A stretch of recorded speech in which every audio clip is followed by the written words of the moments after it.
They used to call it the whitest night of the year. Everybody who was anybody wanted an invitation. Diddy stood at the door of that fantasy like a king holding the golden key, and every young dancer, every model, every hungry face trying to climb into the entertainment industry believed the same thing. If Diddy smiled at you, your life was about to change. And for Adria English, that smile is exactly what changed her life. Just not the way she prayed it would. Because tonight, the block is buzzing about a piece of footage that just crawled out of the shadows. SHATTERS, this is the tape Diddy has been sweating over for years. The kind of tape that doesn't just embarrass a mogul. The kind of tape that flips an entire empire on its skull.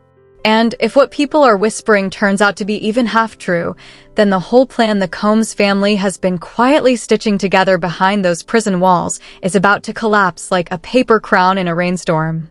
So sit still, because we are about to walk this timeline block by block, and by the end of this, you will understand exactly why Diddy is rattled behind the walls of Fort Dix. Now before we go any further, if you locked into the culture, you already know Diddy is sitting on 50 months at FCI Fort Dix over in New Jersey. He got moved there after that early stretch at the Metropolitan Detention Center in Brooklyn, the same building people been screaming about for years because of the overcrowding, the chaos, the whole miserable ecosystem. Diddy touched down in Brooklyn and reportedly caught the worst of it. Attacked in his sleep. Woke up with a blade at his neck. That was the moment the Bureau of Prisons decided the mogul was too high profile to keep in general population, and they shipped him elsewhere. Since that transfer, Diddy's people been in full renovation mode. Not the walls. The image. Reports say the mogul has been showering nearly every day, while the rest of the block gets 3 showers a week. A former inmate said the staff is quietly slipping him better food. And the picture being painted for the public is a Diddy who is sober, who is enrolled in the RDAP rehab program, who is working the laundry detail like he never once stood on a Miami stage in a diamond crucifix. And here's the wild part. His release date reportedly got nudged up by nearly 6 weeks. April 15th of 2028 is now the number the streets are watching. That would be a beautiful story if you believed it. But this is where it flips.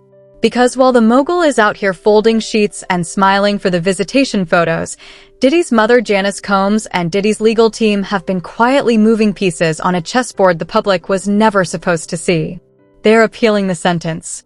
They're arguing the judge relied on conduct Diddy was acquitted of. They're pushing for release right now, not in 2028. And behind all of it, one question keeps floating up. Is this whole reformation performance a runway toward a presidential pardon? Is Diddy trying to be the model prisoner who walks out of Fort Dix into a rose garden photo op? Because that is exactly the read a lot of people had. Until this tape surfaced. The tape. That is what everybody keeps coming back to. Buzz on the Block says this is footage tied to Epstein's Island. Footage that allegedly shows Diddy inside those private spaces where the world's most powerful men supposedly played by a different set of rules. Nobody in the general public has seen the full thing yet. But the whispers coming out of legal circles suggest that whatever is on that reel does not match the choirboy story Diddy's team has been selling. And if it drops, that April 2028 release date turns into a ghost. Fresh charges. Extended sentencing exposure. The pardon dream dead on arrival. That is why Diddy is rattled. That is why the mogul is not sleeping. Because the moment that footage lands, everything he has been quietly building since Brooklyn evaporates. Now hold that thought, because the tape is only the loudest domino. The quieter dominoes have been falling for months, and one of them has a name. Adria English. Adria dropped her lawsuit in July of 2026, and the story she is telling is the kind of story that turns a mogul into a defendant all over again. Adria says she was a young go-go dancer in the early 2000s. Hired for the private white parties that Diddy hosted in the Hamptons and Miami. Parties everybody wanted a wristband to. Adria walked in believing she was chasing a dream. She looked up to Diddy. She saw the mogul as an innovator, an icon, a person who could unlock the entertainment industry with a single phone call. And in the beginning, she says, the whole thing was electric. She felt chosen. She felt seen. She kept getting invited back, and every invitation felt like proof that she had something special. Then, by the second or third party, the ask changed. Adria says she was no longer being invited just to dance. She was being asked to mingle, to be available, to do what she called extras. She describes being walked to private rooms of the house, being introduced to guests, being sat down beside strangers she was expected to entertain. And she says Diddy weaponized her past in adult entertainment against her, used the white stuff to blur her judgment, and moved her through those private wings of the house like she was a party favor with a heartbeat. Adria says the number of encounters climbed past 20 across those parties. And when federal agents raided the mogul's properties, she says she was told her face may live on tapes still sitting in evidence. Adria filed under the Gender-Motivated Violence Act. Coercion, trafficking, forced labor. And the reason her filing lands so hard is not just the accusations. It is the fact that she stayed silent for 20 years because nobody was ready to listen. She numbed the memory with alcohol. She carried the weight in private. And the moment the culture finally turned an ear toward the survivors, she stepped forward without hiding her face. Which is exactly why the online community rallied around her the way they did. But Adria is not standing alone. Rewind for a second to a name called April Lampros. April says her run-ins with Diddy stretch all the way back to the 90s, when she was still a college student studying to break into the fashion world. She says Diddy introduced her to a female friend at a Soho bar, they shared drinks, they moved to a hotel nearby, and April says the room felt off from the moment she stepped inside. She describes lying in the bed when Diddy allegedly threw himself on top of her. She left. She swore she would never speak to the mogul again, and she says Diddy kept love-bombing her afterward, telling her that her career would soar as long as Diddy was in her corner. Multiple encounters. Multiple cross lines. Scars that April says she is still carrying today. And then there is Crystal McKinney. Crystal says she was 22 when she met Diddy during Fashion Week. She says the mogul dangled a career, walked her into a studio session, gave her the white powder, and violated her. Now line those three names up in a row. Adria in the Hamptons. April in Soho, Crystal at Fashion Week. Different decades. Different cities. Different industries. Same pattern. Young talent lured in by proximity to Diddy. Same environment. Same aftermath. And every one of those women describes a mogul who allegedly used charm as a fishing line and used power as a net. This is the moment where the timeline stitches itself into something bigger. Because if the leaked tape ties Diddy to Epstein's Island, and if these three lawsuits describe the exact same operating manual, then what everybody has been calling isolated allegations starts to look like a system. A network. A blueprint. And that blueprint has a chapter nobody wants to read out loud. The chapter about the young ones. Take it back to Usher. That is the name that changes the whole conversation. Usher famously said he lived with Diddy for a year as a teenager. L.A. Reid sent him to what everybody now calls Puffy Flavor Camp. Usher, decades later, sat in a chair and admitted the environment was, in his exact word, curious. He said he saw some things. And then a journalist asked him the question that should have blown the internet up back then. Would you send your own child to Puffy Flavor Camp today? Usher didn't blink. Hell no. 2 words. That was it. And that answer has been ringing in the culture's ear ever since. Now hold that thought, because Usher didn't just say hell no.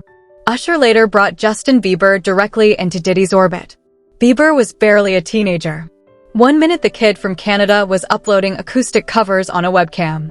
The next minute Bieber was standing next to Diddy in a rented mansion while Diddy grinned into a camera and joked about having 48 hours with a 15-year-old, saying whatever they were doing, he could not disclose it publicly, calling it every young person's dream. That footage sat in the archives for years. Back then it was industry humor. Today it plays like a warning nobody heeded. Because look at Bieber now. The man carries a visible weight. Public breakdowns. Trust issues. Exhaustion that lives behind his eyes. The moment he choked up on camera talking about Billie Eilish, saying he wanted to protect her from the industry, saying he would not wish his own experience on anybody, was the moment a lot of people rewound the whole Bieber timeline and started asking questions that nobody wanted to ask when Bieber was still smiling on a Nickelodeon stage. And that is exactly the shadow the leaked Diddy tape casts. Because if the footage from Epstein's Island shows the mogul operating with young talent inside private spaces the way survivors have been describing for years, then every joke Diddy ever made about Bieber, every 48-hour vault, every white party wristband, gets recontextualized in one brutal motion. Freeze that frame for a second. Because the chain does not end at Bieber. YK Osiris entered the frame too. Osiris posted a clip of himself getting a topless massage on a private island, eating fruit and playing one of Diddy's own songs in the background. No caption. No context. Just vibes. And then, in the exact same location, Diddy appeared shirtless in the pool. Now think about the arc for a second. A young artist who was publicly broke a year earlier, suddenly chilling on a private island tied to one of the most powerful men in the entertainment industry. That is not a coincidence. That is a pattern. And the pattern is what has the mogul rattled. The online community is not being subtle about the read either. One person wrote that Adria English told her story without hiding her face, and that alone is more evidence than most survivors ever get to offer. Another user said Diddy is the reason R&B evaporated in the early 2000s, because the mogul allegedly took every young talent he could reach and turned them into currency, and blacklisted the ones who refused to play. A third comment brought up Britney Spears getting dragged out of a Diddy party while she was famously not drinking. A fourth said Diddy makes R. Kelly look like a rehearsal. And a fifth just wrote, for words, she told her truth. That is the culture rendering a verdict in real time. And that verdict does not care about appeal filings, does not care about shower privileges, does not care about a laundry detail job title. The culture has already decided what it thinks the tape is going to show. And the mogul knows it. That is why every day at Fort Dix must feel like a countdown clock. Every hour Diddy sits in that cell, another survivor gets closer to the microphone. Another lawyer picks up another case. Another archived clip resurfaces with a caption nobody would have written 5 years ago. And the appeal itself is on shaky ground. The defense is arguing the judge relied on acquitted conduct in the sentencing. There is precedent that used to allow that. The precedent has since shifted. So the legal window Diddy's team is trying to squeeze through is narrower than the public thinks. Meanwhile, the tape hangs over everything. If it drops, the mogul is not walking in April of 2028. The mogul is walking into a courtroom to answer for whatever that footage shows. So think about the position Diddy is in right this second. Behind him, 20 years of alleged private white party misconduct that survivors are finally speaking on.